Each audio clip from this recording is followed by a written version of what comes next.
This is live from New Delhi. You're watching DT India News Hour, India's voice to the world. I'm Akhil coming up in the next hour. India's External Affairs Minister Dr. Jaishankar terms the SCO heads of government meet in Islamabad productive, says SCO needs to be able and adept at responding to challenges facing us in turbulent world. Canadian media slams Prime Minister Trudeau over row with India, hits out for allowing extremism against New Delhi to influence Canada's foreign policy without providing credible evidence. Ukrainian President Volodymyr Zelensky unveils a new victory plan aimed at ending the conflict, presents to the Ukrainian parliament.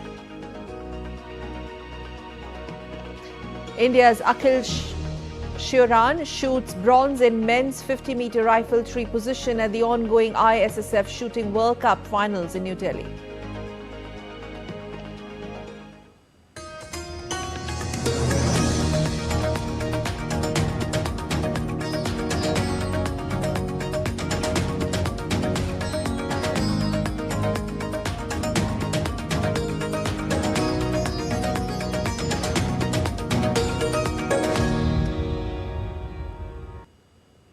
India's External Affairs Minister Dr. Jaishankar has said that terrorism, extremism and separatism are three evils which must be combated for honest conversation, trust and good neighbourliness. Delivering India's national statement at the SCO meeting in Islamabad in Pakistan, Minister Jaishankar called for recognising territorial integrity and sovereignty.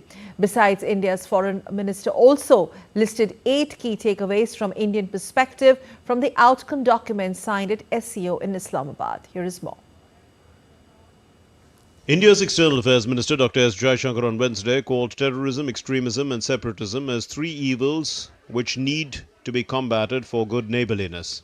Delivering India's national statement at the SCO Council of Heads of Government meeting in Islamabad, Pakistan, Jaishankar spoke on a number of issues, including the need for reform at the UNSC. India's External Affairs Minister said that the SCO's primary goal of combating terrorism, separatism and extremism is even more crucial in current times. It requires honest conversation, trust, good neighbourliness and reaffirming commitment to SCO Charter. Jaishankar emphasized that cooperation must be based on mutual respect and sovereign equality, recognize territorial integrity and sovereignty and be built on genuine partnerships, not unilateral agendas. Industrial cooperation can enhance competitiveness and expand labour markets. India's External Affairs Minister said that Indian initiatives and endeavours like DPI, Women-Led Development, ISA, CDRI, Mission Life, GBA, Yoga, Millets, International Big Cat Alliance, etc. hold strong relevance for the SCO. The SCO should lead, advocating that global institutions need to keep pace through reformed multilateralism to make UNSC more representative, inclusive, transparent, efficient, effective, democratic and accountable. Besides, India made a positive and constructive contribution to the deliberations at SCO Council of Heads of Government in Islamabad, where 8 outcome documents were signed. The 8 key takeaways from the Indian perspective are: developing a dialogue on the idea of one Earth, one family, one future, outcomes of India's initiatives like SCO Startup Forum, Special Working Group, and Startups and Innovation and Traditional Medicine, welcomed by SCO members. DPI and digital inclusion becoming part of SCO cooperation framework. SCO taking inspiration from Mission Life and achieving UN SDGs. Enhancing global food security and nutrition through promoting use of climate-resilient and nutritious grains such as millets. Upholding fair and balanced connectivity projects in accordance with international law, the goals and principles of the UN Charter and SCO Charter. Re-emphasizing rules-based, non-discriminatory, open, fair, inclusive and transparent multilateral trading system with WTO at its core. Opposing protectionist actions, unilateral sanctions and trade restrictions that undermine the multilateral trading system and impede global sustainable development. Earlier, India's External Affairs Minister took a morning walk with the team from the High Commission of India in Pakistan and planted an Arjun sapling at High Commission in Pakistan under Ek Ped Maa Ke Naam campaign. Fuzail Ahmed's report for DD India. Ambassador TCA Raghavan, former Indian High Commissioner to Pakistan, joining us live from New Delhi on this top story. Ambassador Raghavan, thank you, sir, for joining us. Now, how do you see this as a veiled message by Minister Jaishankar from the very soil of the host nation, the message underlying the cross-border characterized by three evils: terrorism, separatism and extremism, to begin with? Well, terrorism and combating terrorism and extremism has been a central pillar of the Shanghai Cooperation Organization from the time that it was set up. So it was appropriate that the External Affairs Minister highlighted this central core of its agenda and its platform. The important point, to my mind, in Dr. Jaishankar's visit is that he has made sure that the toxicity which otherwise exists in India-Pakistan relations did not interfere with the SCO and the importance which India assigns to our membership of the SCO. So in that context, it was a very good and welcome development that India participated in this important meeting. The fact that he has become the first Indian foreign minister to visit Pakistan in nearly a decade is also very significant. The timings of it, China flexing muscles in the Indian Ocean region and other strategic waters, and the Ladakh standoff, the lingering military standoff between Indian and Chinese troops in Ladakh. All of that, how do you look at it? Well, the fact is that we have to draw a distinction between what happens at a regional and at a multilateral level and what happens bilaterally. So there have been, for the past few years, strained relations between India and China. Similarly, in China's own relationships with a number of its other neighbors have also witnessed a similar stress. But notwithstanding that, the fact that there is an engagement and a dialogue taking place at a regional multilateral level is a good development. And it is good that India took the step of attending this meeting, notwithstanding the fact that it is in Pakistan, because it ensures that at least the conversations at a regional level continue. Perhaps, sir, that is the underlying message. If you could elaborate on that, despite everything else, India did, it's got many steps further to attend the SCO meet.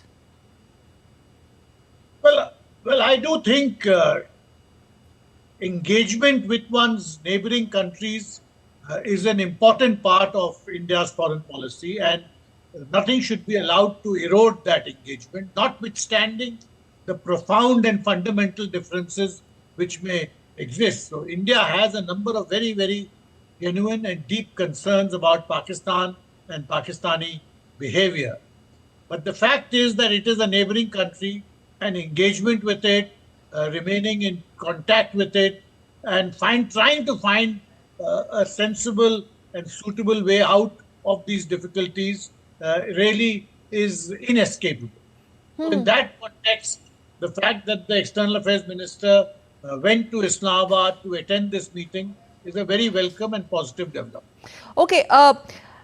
Minister Jaishankar also spoke about territorial integrity, recognizing one's territorial integrity and sovereignty, quote unquote, that the genuine partnerships must be built on not unilateral agendas. Well, this is seen as an indirect reference to China, would you say, sir, or China's assertive behavior on several critical issues, as there has been a multiple mention of trade and connectivity in Minister Jaishankar's intervention or address? This is a traditional position which India has taken in a number of multilateral forums, including in previous SCO meetings also. It is no secret that we have very great concerns about the China-Pakistan Economic Corridor and the BRI project of the Chinese, because it runs through a part of Pakistan, which in fact is India's territory. Right. So reaffirming our territorial sovereignty and the requirement that projects of this kind cannot be decided unilaterally has been a traditional position which India has taken, and it is good. And perhaps it was to be expected that the External Affairs Minister would reiterate this position again. Okay, sir, how do you look at the 8 key takeaways from the Indian perspective spelled out by Minister Jaishankar? Well, he has characterized the meeting as being a positive one with these 8 takeaways. And certainly these takeaways are part of the multilateral agenda from India's perspective in any organization that it attends. There is going to be a forthcoming BRICS summit also, where much the same points will be reiterated by India. So, as I said, it is a good thing that India contributed positively to this summit. It ensures that the importance which we assigned to the SCO does not get eroded because of our bilateral differences with Pakistan.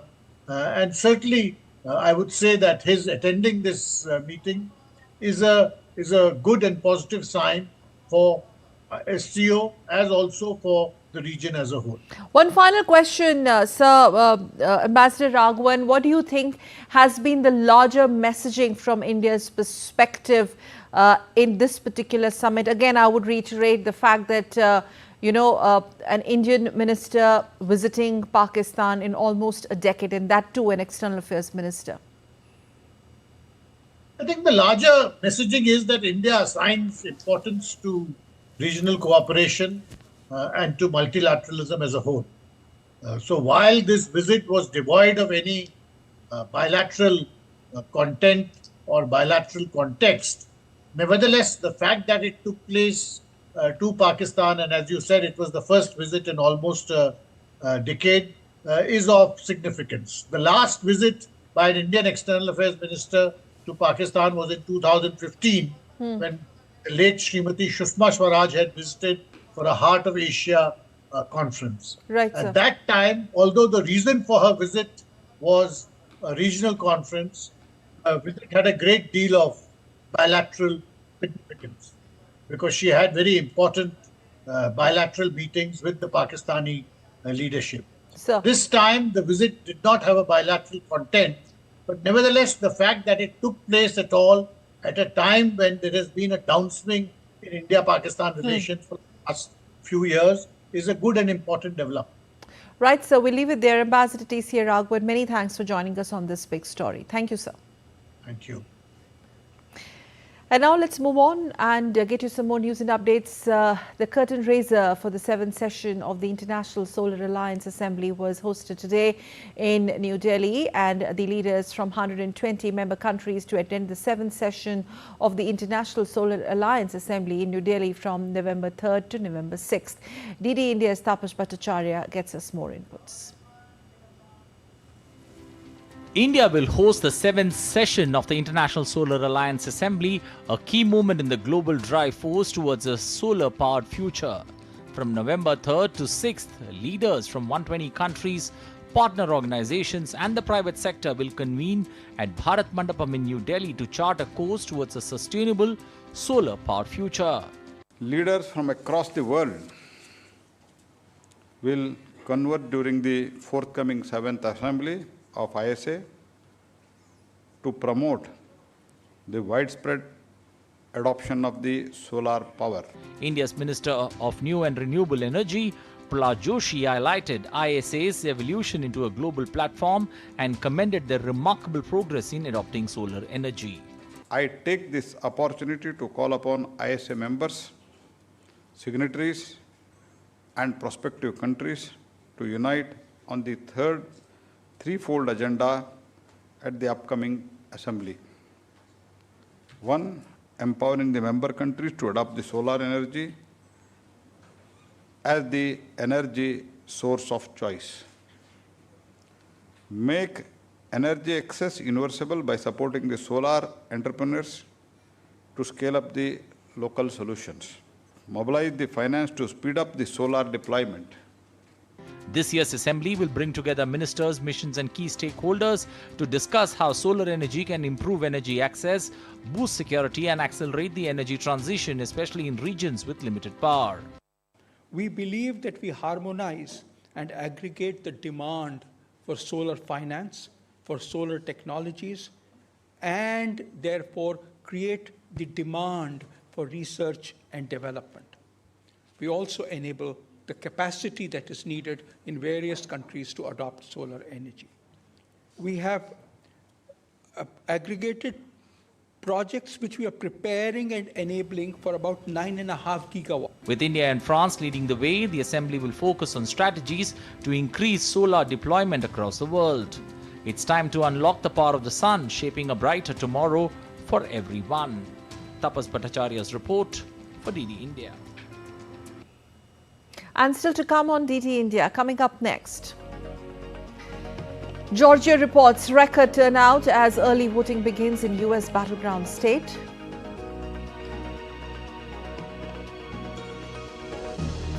Five pacts signed between Bharat 6G Alliance and various partners during 8th edition of India Mobile Congress, New Delhi.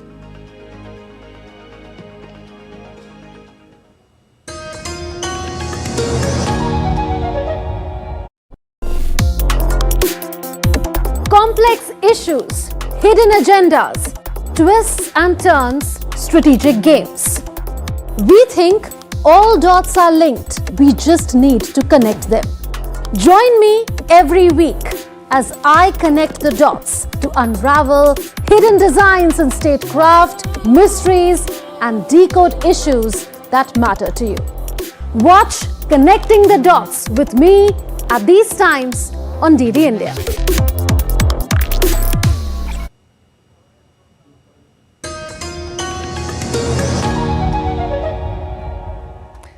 You're watching DD India News Hour. I'm Akhil. Let's move on now. 6G technology is 100 times faster than 5G.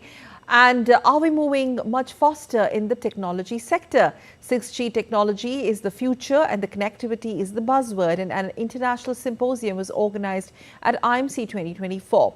5 MOUs have been signed between Bharat 6G Alliance and various partners. DD India's Anil Thomas has the details. Technology, media and telecommunication industry leaders from across the world converged in the India Mobile Congress to deliberate on the global 6G programs. The respective national strategies for 6G and focus areas will be discussed at length in the event. We followed the world in fortune. We march with the world in 5G. But when we work with all of you together across the globe, it is our aspiration that in collaboration with you, we will lead the world in 6G. India has achieved the fastest rollout of 5G networks globally. It now stands at the cusp of becoming the leading contributor to the 6G revolution. We have brought the various forums and institutions that are working on 6G already to come for an open dialogue, and the intent is to see how we can promote an open collaborative research by which India's requirements are embedded into what their thinking is.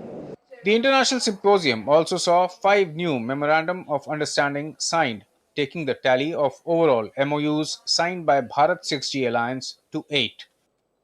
It's a very good step to have signed this MOU with the Bharat 6G Alliance, because it shows that we all work jointly towards the same objectives to achieve global standards, to achieve affordability, availability, ubiquitous connectivity, and also simplicity. We have different liaisons with other organizations, and Bharat 6G Alliance is the newest partner, and we are very much looking forward and try to shape industrial 6G and future together with Bharat 6G.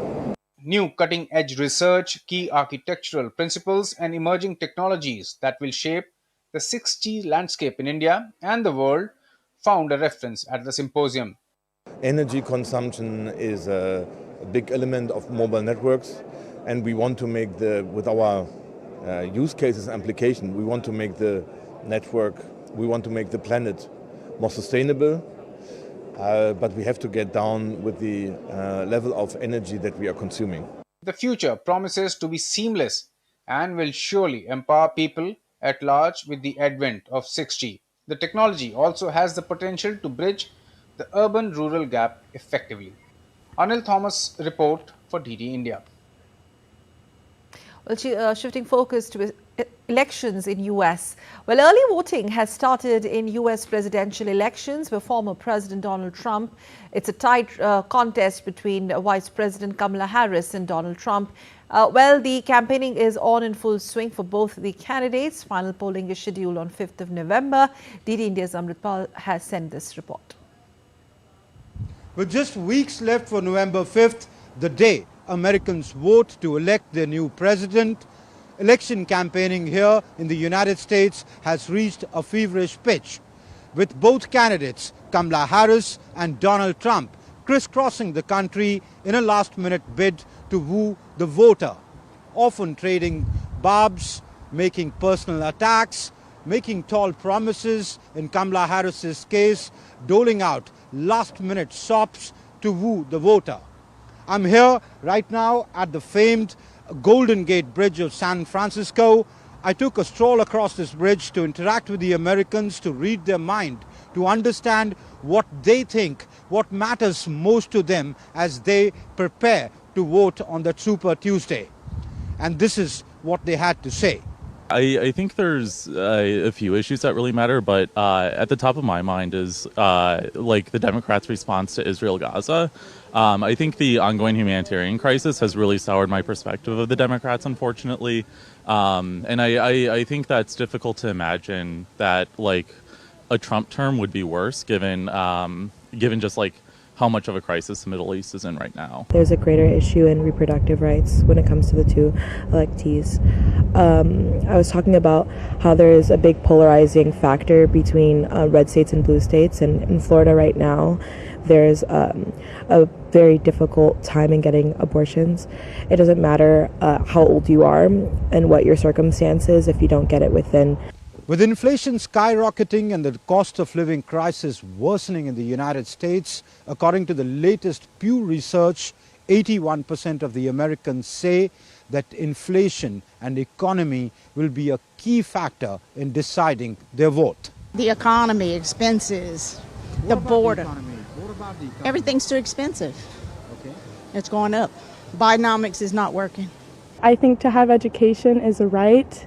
And it should not be a privilege. I mean, there are people that could be in my place right now that would probably do a lot more, but they can't afford it, so yeah. The biggest issue really just has to do with the economy. One thing we've been seeing a lot in the markets recently is just food prices going up, but wages not matching that. So I think making sure wages are affordable for everybody, people can afford their food, people can sustain their families. I think that's a big issue that factors into my voting choices. One of the more explosive issues in this election season has been the issue of immigration, one of Donald Trump's key favorites. He continues to vilify immigrants in his rallies and debates, calling them rapists and murderers, while Kamala Harris has taken a more nuanced position, calling for a border security bill. Well, for me, it's our national security. I think especially in this era, the U.S. needs to take national security in a different degree than it has in the past 20 or 30 years. I want a party that has a clear and cogent path forward with our border in Mexico, as well as our whole immigration policy.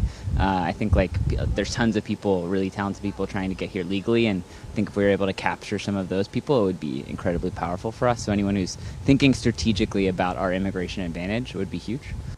So you heard the Americans. Come November 5th, and we'll get to know what the Americans decide for themselves. But one thing is certain, this election is important for both candidates. On the one hand, Kamala Harris has set her sights on becoming the first female president of the United States. On the other hand, Donald Trump is attempting a feat only once achieved in US history, regaining White House after losing it. With cameraman Sanjay Jaina, this is Amritpal Singh for DD India in San Francisco.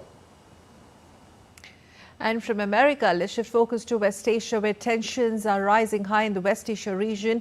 Britain and France have urgently convened a meeting at the United Nations Security Council to address the dire humanitarian crises in Gaza.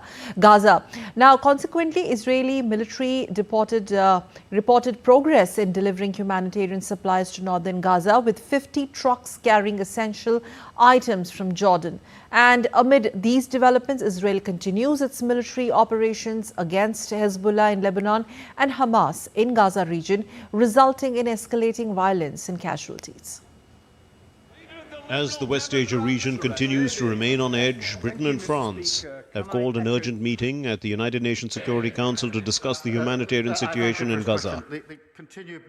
And Israel must take all possible steps to avoid civilian casualties, to allow aid into Gaza in much greater volume, and provide the UN and humanitarian partners the ability to operate effectively. Mr. Speaker, along with France, the UK will convene an urgent meeting of the UN Security Council to address this.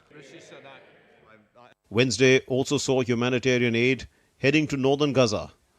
Israeli Military Administrative Unit Kogat-A released a video showing humanitarian aid headed to northern Gaza.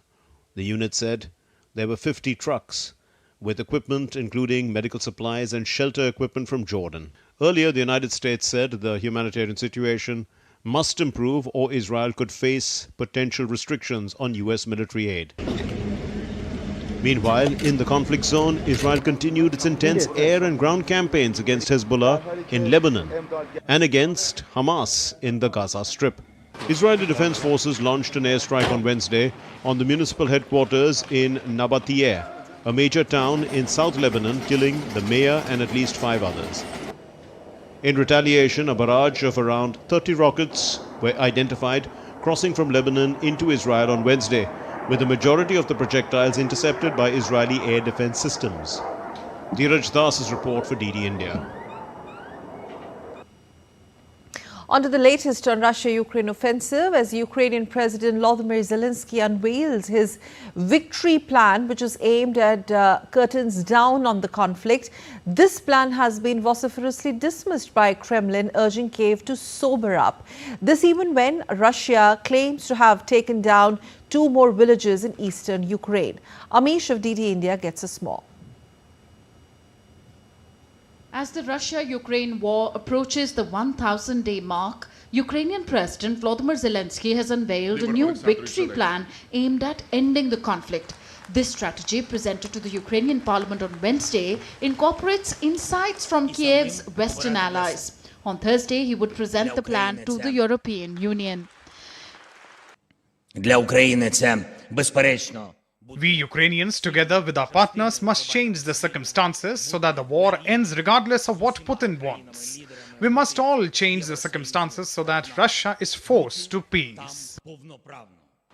In response, Kremlin has stated that it's premature to offer a detailed commentary on Zelensky's proposal. However, they emphasized that Ukraine needs to sober up and recognize the futility of its current policies. There has been talks for many weeks about some peace plan. Most likely this is the same American plan to fight with us till the last Ukrainian, which Zelensky has now camouflaged and called a peace plan.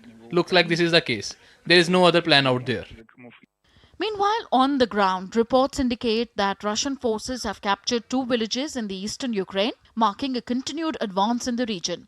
As the situation evolves, both military and diplomatic efforts are underway to address the ongoing crisis.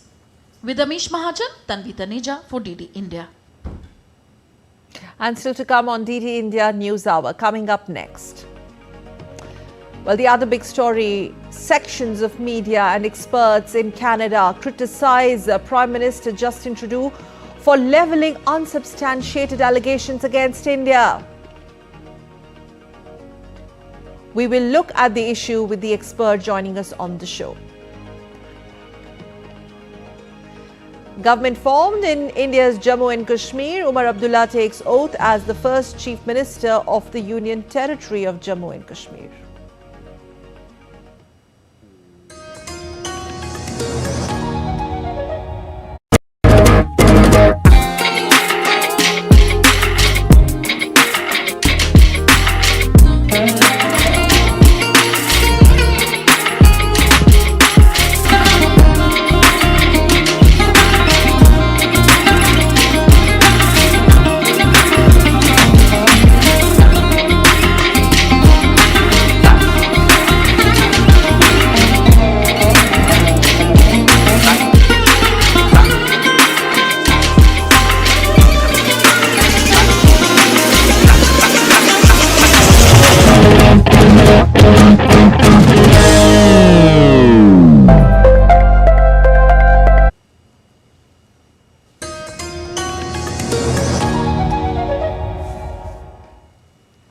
Thanks for staying with us. You're watching TD India News Hour. I'm Akhil. And before we move on with the other big stories, let's do a quick recap of the headlines at this hour.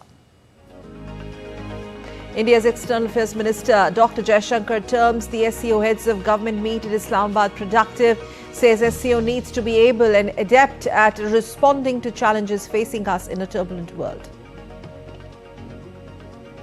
Canadian media slams Prime Minister Trudeau over row with India, hits out for allowing extremism against New Delhi to influence Canada's foreign policy without providing credible evidence. Ukrainian President Volodymyr Zelensky unveils a new victory plan aimed at ending the conflict, presents it to the Ukrainian parliament.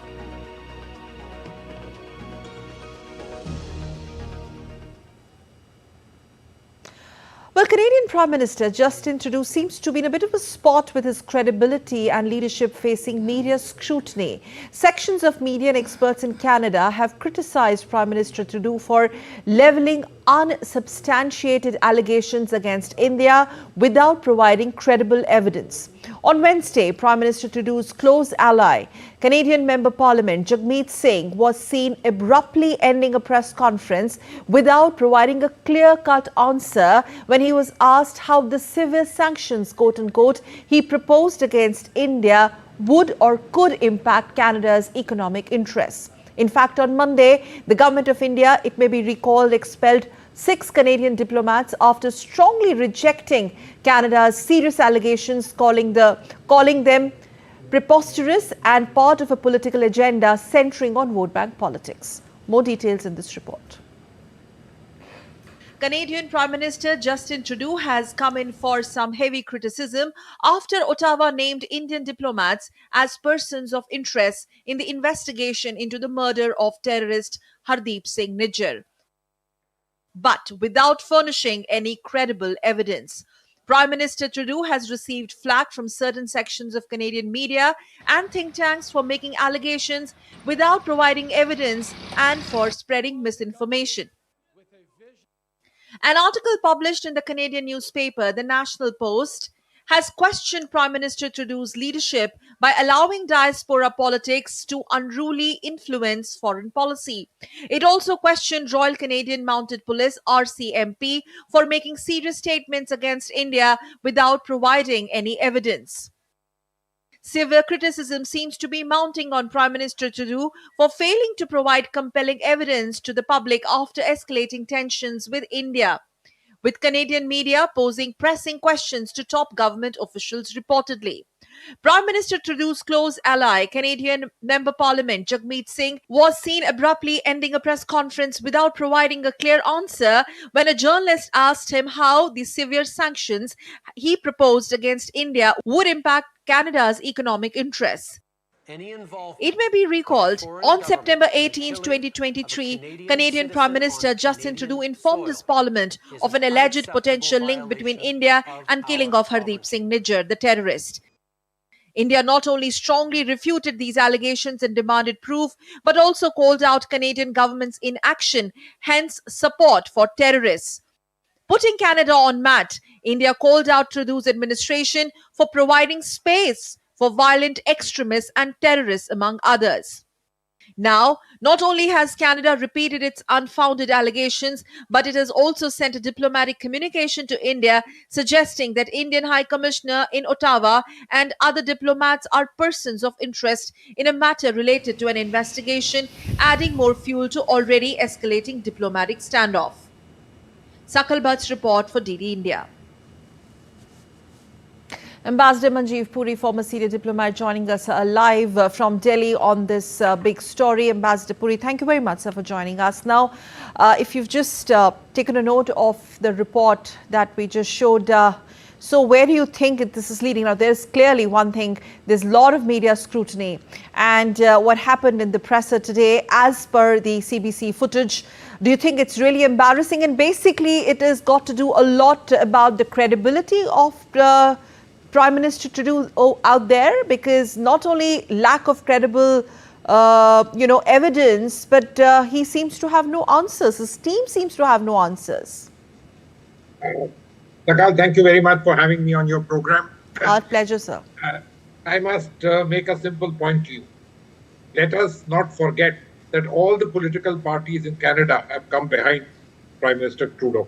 In fact, it's not Prime Minister Trudeau. He is, of course, fronting, but it's the Royal Canadian Mounted Police. Okay. And so therefore, while I'm very happy that Canadian newspapers are raising this point, asking him for evidence to the extent it can be shared, asking them pointed questions, and, let this be a testimony of Canadian free speech, etc. And the Prime Minister and the Canadians need to answer it.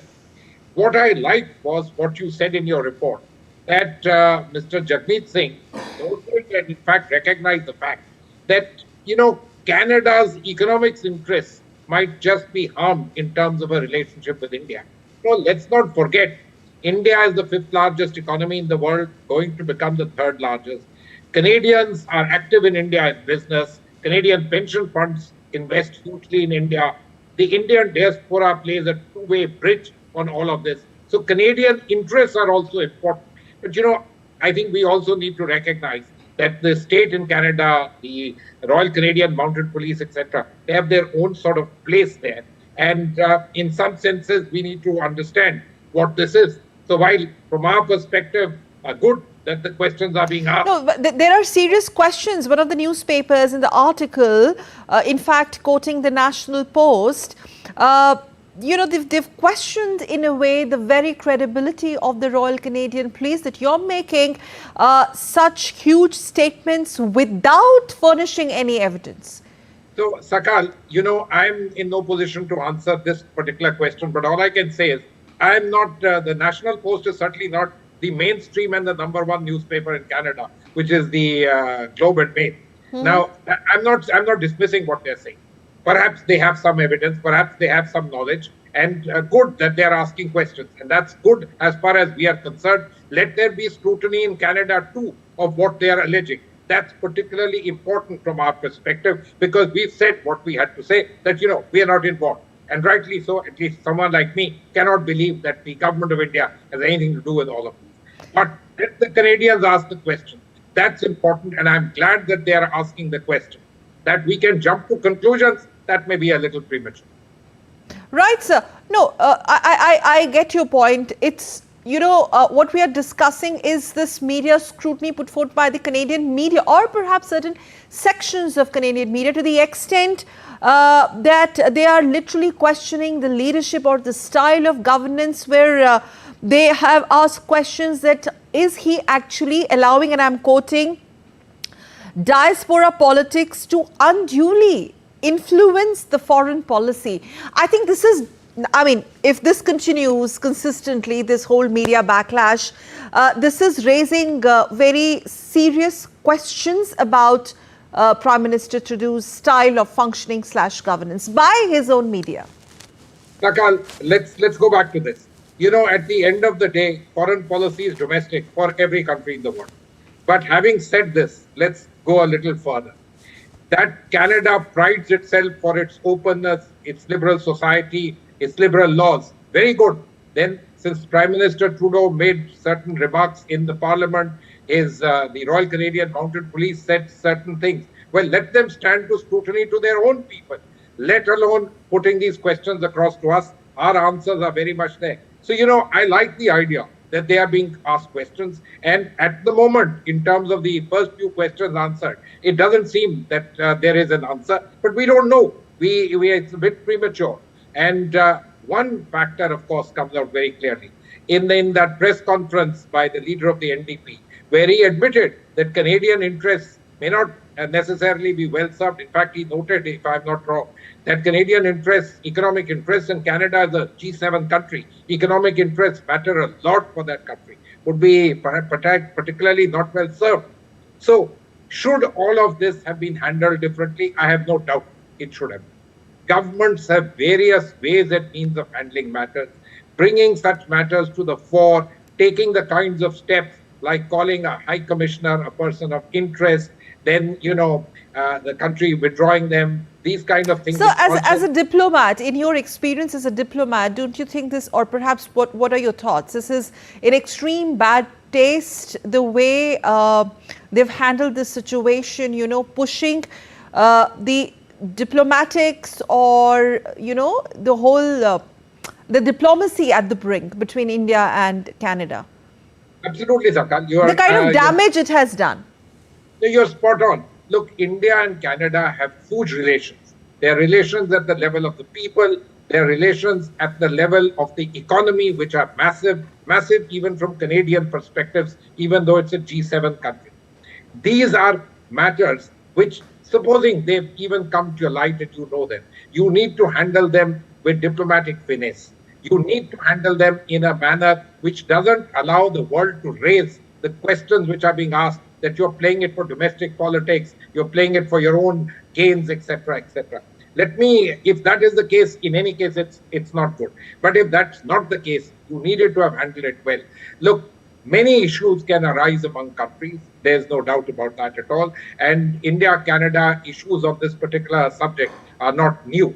But there are ways and means of the matter having been raised. And so we go back to what happened a year back. This was not the way in which it should have been raised. And on that, I think we should have absolutely no doubt. So today, as far as I'm concerned, I can't jump to conclusions, but I must say it's good that the Canadians are asking questions of their own government. And maybe we will also be enlightened as a result of that. Sir, what do you make of a strongly worded MEA response? Just quoting from this as a diplomat, where, India's literally put Canada on mat, calling out to do the administration for providing space, quote unquote, for violent extremists and terrorists. Do you think if this crisis escalates from here on, he will have to do a lot of answering, or perhaps his international standing could be under scanner? He needs to do explaining. He needs to come up with something, Prime Minister, to do. Sakal, I'm not sure I can reach those kind of conclusions. Now, the response of the Ministry of External Affairs, in my opinion, is spot on, absolutely correct. There is absolutely no question of the government of India, even looking or sounding or in any way, anybody saying that there's a degree of waiver. It can't be. This is not the kinds of things the government of India at all has anything to do with. And we are a country which abides by international rules, which is a law-abiding nation. And so these particular allegations, etc., just don't sit well. And the ministry has rightly responded. Now, of course, in that sense, the ball is in Trudeau's court. But how the world looks at it, look, the world has its own ways of coming to conclusions. I don't want to, on your program, draw attention to media reports that have happened elsewhere. But, that's the nature of this particular game. People will draw their own conclusion. But I'm glad that the Canadians are asking him. Let him answer it. And let's then see what happens. All right. Thank you very much, Ambassador Manjeev Puri, for, examining this story with us. Thank you, sir. Thank you for joining. And now let's move on to some more news and updates. India's President Draupadi Murmu arrived in Mauritania on Wednesday on the second leg of her 3 African nation tour. On her arrival, President Draupadi Murmu was received and greeted by the President of the Islamic Republic of Mauritania, Mohamed Ould Ghazouani, and was accorded a ceremonial welcome. President Murmu will be meeting the President Ghazouani at the Presidential Palace for bilateral talks. There will also be a delegation-level meeting between 2 countries, followed by exchange of memorandum of understanding. This will also, in fact, she will also be meeting and addressing the Indian diaspora of Mauritania at a community event. And still to come on DT India News are coming up next. Day 1 of the first test match between India and New Zealand called off due to rains. And soccer legend Lionel Messi equals Cristiano Ronaldo's hat-trick record after a vintage performance.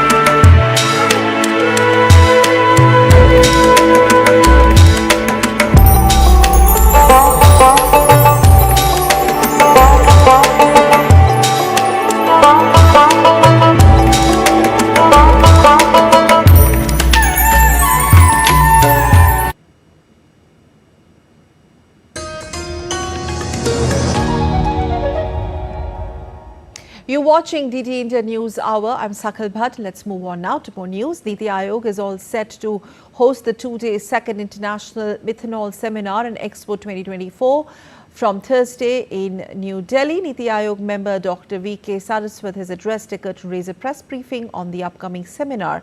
He's highlighted the importance of using methanol as a better alternative to conventional fuels. सबसे अच्छी बात है कि methanol जो है climate के control के लिए बहुत अच्छा है। क्यों अच्छा है? मैंने जैसे बताया, अगर कंपेयर टू डीजल, अगर मैं डीजल की एक गाड़ी चलाता हूँ और M100 की गाड़ी चलाता हूँ, तो आप सोचिए आपको कम से कम नहीं तो 50% reduction in emissions, and particularly वो एमिशन जो कि हमारे लिए डेट्रीमेंटल है। जैसे दिल्ली शहर में हम सोचते हैं पार्टिकुलेट मैटर हमको बहुत ज़्यादा इफेक्ट करता है। No particulate matter, no sulfur, no NOx, केवल कार्बन मोनोऑक्साइड, कार्बन डाइऑक्साइड मिलेगा। Union Cabinet of India, chaired by Prime Minister Narendra Modi, on Wednesday approved an additional installment of DNS allowance or DA to central government employees and DNS relief to pensioners, representing an increase of 3% over the existing rate of 50% of the basic pay or pension to compensate against price rise. Cabinet ने DA और pensioners के लिए DNS relief इसको 3% बढ़ाया है और total 9,448 crore annually 9,448 crore annually हमारे central government के एम्प्लॉयज़ के पे चेक में ऐड होगा। India's Minister of Commerce and Industry Piyush Goyal addressed the valedictory session at the First Indian Foundation for Quality Management on Wednesday, emphasizing Modi government's efforts to build a quality ecosystem in India. He urged industry stakeholders to actively participate in positioning brand India as a symbol of excellence, where products made in India are recognized globally for their high quality. Until 2014, in India, we had only 14 quality control orders, only 14, covering about 106 products. In the last 10 years, we have expanded to 174 quality control orders, covering today's 732 products. A 7x growth or a 6x growth in 10 years. To ensure that more and more people become aligned with better quality standards. Now let's take a look at other stories making news. On Wednesday, a security alert regarding a bomb threat was received concerning an Akasa Air flight en route from Delhi to Bangalore. The flight had 174 passengers, 3 infants, 7 crew members on board. Following standard safety protocols, the flight was promptly redirected back to IGI Airport, Delhi, where it landed safely. As of now, the aircraft has been positioned at an isolation bay and the airline Akasa Air is continuing to monitor the situation in coordination with the local authorities. Omar Abdullah took oath as the first Chief Minister of the Union Territory of Jammu and Kashmir after abrogation of Article 370. The oath was administered by Lieutenant Governor Manoj Sinha. The swearing-in ceremony was attended by Congress President Mallikarjun Kharge, National Conference Chief Farooq Abdullah and other leaders. It is noteworthy that this is the first elected government since the abrogation of Article 370. Omar Abdullah's party secured 42 seats out of 90, while Congress won only 6 seats with total 48 seats for the coalition. Without fear or favor, affection. India's Vice President Jagdeep Dhankar on Wednesday laid the foundation stone for the Meghalaya Skill and Innovation Hub and launched the CM Business Catalyst Student B Plan Challenge in collaboration with IIM Shillong. He also witnessed the signing of an MOU between UNDP and the Government of Meghalaya for promoting entrepreneurship.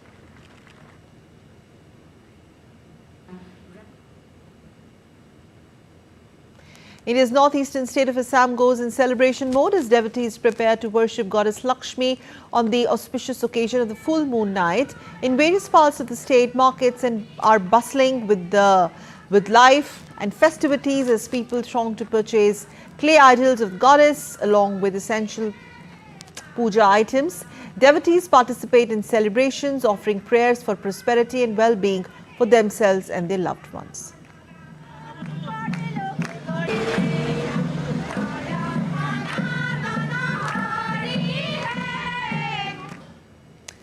You're watching TT India News Hour. Time now for some sports news. Well, Indian shooter Akhil has bagged India's second medal at the ongoing ISFF Shooting World Cup Finals 2024 in New Delhi on Wednesday.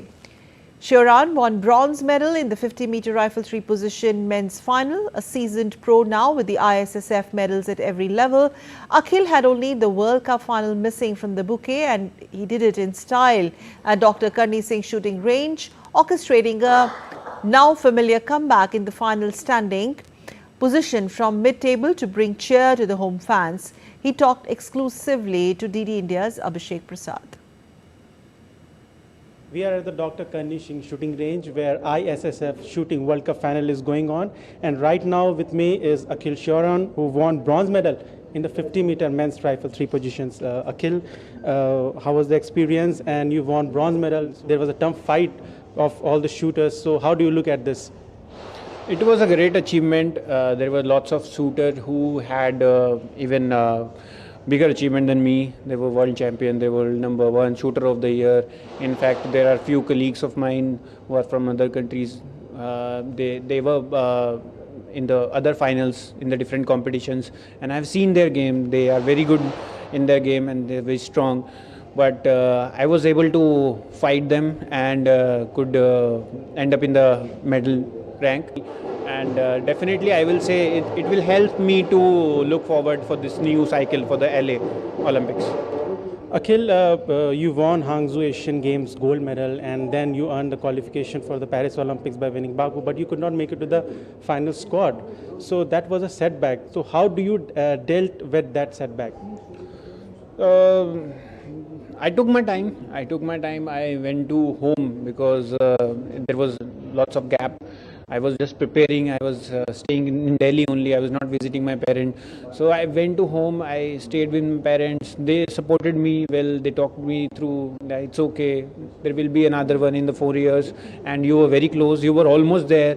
It's fine. It's a game. So different people talk me through, and somehow bit add up to the big support. Los Angeles Olympics is like 4 years down the line, but now from here, what is your next step and what you will do? So most probably we'll be preparing for the national and national games in the December and January, and after that we will be preparing for the next World Cup, next year World Cup. And the next year will be good for us to progress and to evolve ourselves as a shooter so that we can prepare for the 2026 Asian Games and Commonwealth Games and the qualifier for the Olympics. So that was Akhil Sheran. He won the bronze medal and reflected on the Paris Olympic setback where he didn't earn the qualification into the Indian squad, but he is looking forward to the other competitions that are coming way in the near future. With cameraman Rahul Chopra, this is Abhishek Prasad for DD India. On to cricket now. Day one of the first test between India and New Zealand has been called off due to rains in Bangalore. Persistent drizzle with its stop and start nature since morning, followed by proper rainfall, has resulted into day one being called off. The match was a very crucial series for the Rohit Sharma-led side as they aim for World Test Championship final berth. If India can clean sweep the 3-match series, India will be assured of the World Cup final spot. On to soccer now. Lionel Messi's hat-trick led Argentina to a comprehensive 6-0 win over Bolivia in CONMEBOL World Cup qualifying match. The 37-year-old treated his fans with 3 clinical finishes, 2 assists in one-sided game. Messi, along with Alvarez and Martinez, gave Argentina a 3-goal lead in the first half itself. Fans did not have to wait long for a goal in the second half as Thiago Almada found the net in 69th minute thanks to some excellent cross by Nahuel. And Messi scored twice in the dying minutes of the game to complete a brilliant hat-trick. And with this win, Argentina moved to the top of the point table with 22 points from 10 games. Well, that's all for this edition of DD India News Hour, but let us know your thoughts on the news of the day. For those on the go, you can get all the latest news and updates from India and across the world on DD India mobile app. The app is available on both Android and iOS platforms. Scan the QR code on the screen to download now. We'll be back with more news as it breaks here on DD India. I'm Akhil, and from all of us here in Delhi, thanks for watching DD India News Hour.